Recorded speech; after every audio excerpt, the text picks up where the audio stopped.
नमस्कार दोस्तों, स्वागत है आज की न्यू वीडियो से। आज की वीडियो में आप लोगों को बताने वाला हूँ, अगर आपके पास one plus nord CE6 lite 5G mobile दोस्तों, आप उसमें बैटरी परसेंटेज शो करना, बैटरी स्टाइल चेंज करना चाहते हैं। इसके लिए क्या करना है, सिंपली बना की सेटिंग्स ओपन करना है।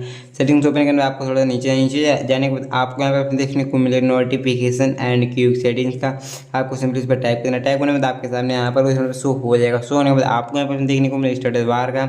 आपको सिंपली स्टेटस बार पर टाइप करना है। टाइप करने के बाद आपके सामने यहाँ पर शो हो जाएगा। दोस्तों आपको यहाँ पर देख लूँ बैटरी परसेंटेज का, आपको सिंपली टाइप करना है। अभी आपको मैं डू नॉट शो में होगा, तो आप बैटरी के आउटसाइड आइकन्स होगा या बैटरी के अंदर, तो यहाँ से मैं बैटरी के आउटसाइड में करना चाहता हूँ। तो यहाँ से आपको इस पर टाइप करना है। टाइप करने में यहाँ से बैक आ जाना। बैक करने में देखते हैं मोबाइल में बैटरी परसेंट शो हो रहे हैं।